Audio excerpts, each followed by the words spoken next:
Hi, welcome. And today we're going to speak about 10 ways to stop feeling hungry when you are trying to lose weight. Because let's be honest, we've all experienced it. When you're trying to lose weight, there are going to be periods of time when you do feel hungry. And unless you're able to control that hunger, you are not going to become successful at weight loss. That stands to reason. So today I'm going to share you 10 simple tips that are really effective that I have used with my clients now and been using with my clients for well over a decade, helping them lose anywhere from 20 pounds to over 100 pounds. So that's what I'm going to be sharing with you today are the 10 ways to stop feeling hungry. Now, before I do that, what I'd like to do is also share with you 3 types of hunger, which if you understand what these 3 types of hunger are, when you do start to feel hungry, you've got an idea of how better to deal with it. So let me share what those 3 types of hunger are. Number 1, emotional hunger. Now, emotional hunger is one where you are triggered by some sort of external event, typically, and it's going to be something like anger, lonely, tired, bored, excited, stressed. Any of those emotions can trigger you to go and eat food. Problem is you end up eating your emotions. Once you've finished eating, the thing that triggered you, more often than not, is still there. It's just a momentary distraction from that thing. So that's emotional hunger. That's number 1. Second type of hunger they're going to come across is addictive hunger. Now, addictive hunger, what do I mean by addictive hunger? Well, addictive hunger is typically an addiction to sugars, starchy carbohydrates, where you get that peak in your blood sugar levels, followed by the dip because the insulin's kicked in, and then you feel quite ravenous for more sugary types of foods. So that's what I call an addictive hunger. That's one which is very common. And together with the emotional hunger, those are probably the 2 that are the undoing for most people when it comes to weight loss. And then you've got the third type of hunger, real hunger. Now, how do you determine between the first 2 and the third one, real hunger? Well, the way that I like to distinguish between, 1 and 2, emotional hunger and addictive hunger versus real hunger is when you have real hunger, you will have that sense of, it's like a wave that comes over your body and you want to eat. But if you can just ride that wave out for 10, maybe 20 minutes or so and not eat, what you'll find is that wave will actually diminish. And yes, it will come back, but it will diminish. And if you're able to ride that wave for 20 minutes, when the next one comes along, it may well be that you're able to ride that one as well. And it may well become a little bit of a game for you whereby, okay, let's see how many waves I can actually ride. You'll know if it's something like addictive hunger, i.e. the sugary type, is if you start to feel lightheaded and dizzy. So, if you are, for example, a type 2 diabetes person watching this, then clearly you're not going to want to ride that wave because that's not going to be good for you. And indeed, if you have any medical conditions at all, then everything I say in this video, do double check with your medical advisor. So those are the 3 types of hunger that you can experience. I want to get into now these 10 ways to stop feeling hungry, 10 practical tips that you can start using today. So, you want to get a pen and paper out and ready to go. Now, one of the ways that you can help yourself to stop feeling hungry is by simply subscribing to this channel so you can get more tips like this that are going to help you out over the long term. And just in case it's the first time you've been to this channel and you're wondering who I am, my name's Eric Simpson. I'm an online weight loss specialist for busy professional women over 40 who are looking to drop anywhere between 20 pounds plus. I want to do that without having to count calories, spend hours in the gymnasium, or trying to be 100% perfect. Okay, so let's get into number 1 then. Number 1, practice hunger acceptance. Now, this is really important to understand. And what I mean by this is, look, once upon a time when we lived in caves, we didn't know where the next meal was coming from. It's understandable that you'd want to eat everything in sight and as often as you possibly could. But nowadays, for most people, if you stand up out of your living room chair and walk 10 yards, 20 yards, you can be looking into a fridge full of food. So we need to practice hunger acceptance, which means, look, you're going to feel hungry, but you can ride that out. Nothing really bad is going to happen to you if you don't eat. So you don't have to stress yourself out thinking that I never can be hungry. It's part of the process of losing weight and indeed maintaining it long term. You've got to accept there's going to be some level of hunger. Okay, so number two is to optimize your diet. Now, what do I mean by optimize your diet? Well, optimizing your diet means, for example, making sure you get enough protein on board. And that's critical because most people, when I analyze their diets, they're not getting on board enough protein by a long way. Typically, people are consuming less than 20% of what they should be eating in terms of their protein intake. And when you're in that sort of a level, you are going to struggle. One of the things about eating protein is it's a natural appetite suppressant. So it's something that you really want to focus in on, making sure that you've got plenty of protein in your diet, because without it, you are going to struggle. The other thing I would say is, there's this argument about the 80-20 rule that people often talk about. Well, for me, I say the 80-20 rule ends up becoming more like a 60-40 rule, and then eventually it becomes a 50-50, and before you know it, it's 60-40 in the wrong direction. So I would say maybe err on the side of a 90-10% rule. So when you're planning your meals out, plan in 90% of it being healthy stuff, and then leave 10% for those other little things that you want to eat or drink or whatever they may be.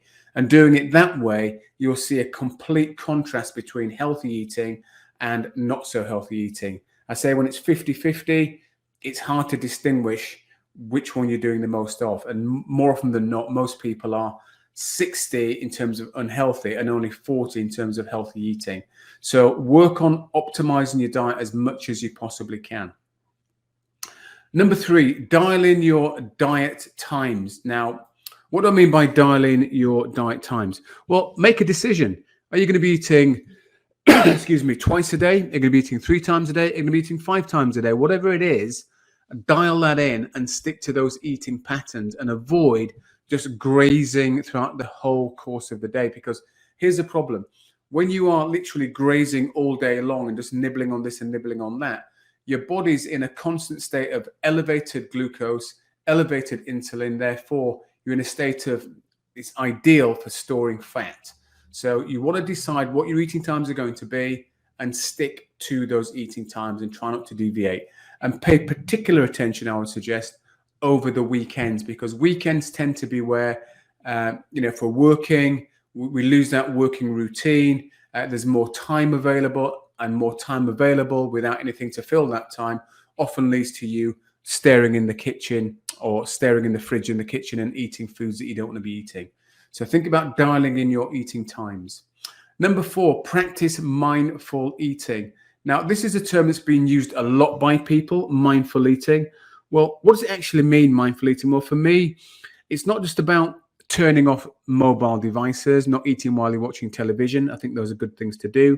But it's also about, cutting your food up and actually enjoying your food, really taking the time to enjoy it. If you're eating a salad with some, let's say, steak, for example, if you're a vegetarian, go for the vegetarian option. But, literally, cut up that meat and make sure that with every piece of meat that's on the fork, there's also some salad there as well. Because what I tend to find happens with a lot of people is, and I've seen this a lot in restaurants, is when people are served up a meal, typically that's made up of protein, some sort of starchy carbs and some vegetables or salads, the thing that tends to be left on the plate more often than not are the salads and the vegetables. Why? Because people go straight to the meat and the starchy carbs, and the salad and the vegetables are kind of like, oh, well, I'm full now. So my recommendation is, when it comes to mindful eating, you really want to be making sure that with every piece of protein you put on your fork, you're also putting some salads or vegetables on there as well. So that's mindful eating. Number 5, avoid excessive cardio. Now, this one might come as a bit of a surprise to you, because most people that I work with think that I'm going to be saying to them, get out there and do loads of exercise as much as you possibly can, walk for, 10,000 steps, 15,000 steps, get in the gym, cycle on the bike. Well, I don't want you to do that, because when you do that level of cardiovascular activity, there's going to be a deficit, there's going to be a payback, and it can actually increase your appetite to a point whereby you just feel like you need to eat everything. So don't overdo it on the cardiovascular side of things. 15, 20-minute walks, 50-minute walks, 60-minute walks, fine. When you start pushing it much beyond that, you need to be careful. So that's avoid excessive cardio. Excuse me again. Number 6, this one kind of goes without much need for me to describe and talk about it. And that's limit alcohol ASAP. Why? Because when you drink alcohol, look, what you're going to be doing is immediately elevating your blood sugar levels, immediately elevating your insulin levels. And not only that, when you're trying to lose weight, what your body will do when it's trying to burn off body fat, it will, rather than burning off body fat, it will go straight to the alcohol that's in your system, which means you're not going to get to burn body fat off. But not only that, when you've had alcohol and a good amount of it, we tend to lose our inhibitions a little bit as well. And we tend to reach for things that we wouldn't ordinarily eat. So when we do that, we end up again back to where we were earlier with that addictive eating pattern that I mentioned earlier, which is blood sugar levels are high, then they drop off. And when they drop off, that's when you feel insatiable in terms of your appetite and you really want to eat because you really do feel hungry. So alcohol goes without saying. You have to really limit that as soon as you possibly can. Okay, number 7, use planned distractions. And what do I mean by use planned distractions? Well, for me, planned distractions are going to be really fast things that you can do. So the second you start to feel hungry, you might do something as simple as stand up and click your fingers, 10 deep breaths, or just literally walk from one room to another. That's very, very fast. That's very quick. It's very easy to do. It can just take your mind off of it and maybe bring you into the present and get you thinking about, is this emotional hunger? Is this addictive hunger? Or is this real hunger? And it's one of those waves that I can ride for 20 minutes. So that's a quick distraction. Something that might take a little bit more time in terms of a distraction might be more of a planned distraction. And when we talk about planned distractions, we're talking about things like little jobs that you can do around the house. Maybe you can clear out a drawer or something of that sort of nature. But these are going to be small jobs, which, might take 5 or 10 minutes. And again, it gives you an opportunity to bring your mind back into the here and now. So you're not just suddenly overwhelmed with a load of emotions and find yourself with your hand in the cookie jar eating biscuits. And then you've got more, I would call sort of medium type jobs. And these are sorts of jobs that are going to take up maybe, half an hour, or maybe longer. It could be a project where you have to be allocating X amount of time to complete a project. And I'll typically build these in maybe in the evening if you're not doing a great deal, because evenings are notoriously bad for people eating excessive calories. So maybe you could build it in there, and definitely over the weekend, because again, I said, when weekends come around, we tend to lose structure if we're working, and having these medium types of jobs to do can just keep your mind engaged in something else other than feeling maybe emotional and going into the biscuit barrel and eating your emotions. So that's using planned distractions. Number 8, reduce stress levels. And there's been a lot of talk about stress over the years. And I think it's one of those things that goes unspoken about in the world of weight loss. I think there's an assumption that if you just, eat well and exercise well, then everything will go incredibly well for you. And normally it does when you've got your head right. But if you're feeling stress, here's what it can do to your body physiologically. You can get elevated levels of glucose in your body, elevated levels of cortisol in your body. And when those two things are elevated, cortisol will stop you from losing body fat or make it more difficult to lose body fat. And glucose will increase the level of insulin, which means you then get a dip at some point. You don't want either of those situations happening. Now, here's the thing. If you're in a stressful situation, the body is prepping itself, priming itself, getting itself ready to either, and you've probably heard this term before, fight or flight, run. But when you're dealing with long-term chronic stress, which could be a result of work, relationships, maybe it's a health issue that's going on that you maybe not addressed. When you're in that constant state of stress, those things like cortisol, glucose, insulin are going to be present. And it's going to make it really difficult for you to lose weight or make it more difficult than it should be. So if you find yourself in a stressful situation, try and take out 5 minutes a day just to sit and be calm. And you can do that quite happily, with a cup of coffee, just sat staring out the window, or maybe you go for a walk if you're near some sort of park or wooded area, or even better still near the sea.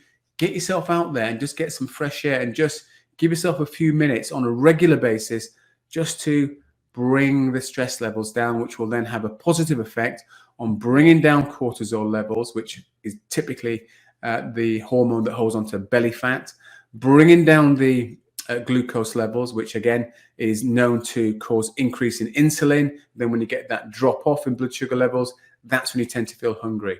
So really do think about your stress levels and how you can manage your stress levels. So that's number 8. Number 9, this is a good one. Reframe hunger. Now, what do I mean by reframing hunger? Well, for me, reframing hunger might be something like this. If you've identified that you're not dealing with emotional hunger because you're eating well and you're emotionally pretty stable and you've got things, things are going pretty well for you. If you decide that you're not experiencing addictive hunger because you've got your diet squared away, and you know that it really is just real hunger and you're going through one of these waves, when that wave hits you, what you could say to yourself is, fantastic, I now know it's working. I know right now I've just been given a signal to say I am burning body fat. And that's a really positive way to reframe the sense of feeling hunger versus I feel hungry. It's what a lot of people do. I feel hungry and they start to stress and panic and wonder where the next meal's coming from. And because they're in that sort of stressful state, they find themselves again back in the kitchen, fridge door open or cookie jar open or bread bin, or whether you're sweet or savory, whatever it is, and you find yourself consuming those calories. So try and reframe what that feeling of hunger means for you. And number 10, and this one has been spoken about so much, and in actual fact, there's a video on my channel, a 3-part interview with a lady called Hanandi Francis, and we go through some tips for getting a better night's sleep. But getting enough sleep, I could talk about it a lot. I say I'm not going to do it because this video will go on just far too long. There is a video series where you can listen to information about getting a better night's sleep. But what I would say is this. When you get a good night's sleep, there's 2 things. First of all, it's going to mean 9 times out of 10 getting to bed at a reasonable time. That often means you're not going to be consuming more calories, because that's what people typically do when they stay up too late and they start to feel drowsy. Believe it or not, they'll go and eat food to put themselves up again. Not a good strategy. So that's one thing. Second thing is, when you've had a good night's sleep, the next day you're going to feel refreshed and awake, when you wake up. And you're going to be able to make better decisions. And for a lot of people, one of the challenges they have is making poor decisions because they've had a poor night's sleep. And poor decisions often lead to poor choices in terms of your eating, poor choices in terms of your, how you do your shopping, poor choices in terms of your exercise. So a good night's sleep is a fantastic thing to do to help you minimize this feeling of feeling hungry always. So there you go. There's 10 ways to stop feeling hungry. Hopefully that's been of use to you. If you do have any questions at all about these top tips, then feel free to reach out to me. Don't forget, if you're new to the channel, do hit the subscribe button. Happy to answer any questions as well. And if you think you might need some help from me with your own weight loss journey, then there'll be a link below this video where you can click on that. It'll take you to my online diary and we can book in for a free chat. Nothing to buy on that call, just literally a fact-finding mission where we have a conversation. And if we both think that I can help you, then we set up a second call where we go into a lot more detail. But that initial chat is just literally to find out, what's going on and whether or not I think I can help you. Hopefully you found that of use. And until next time, take very good care and bye for now.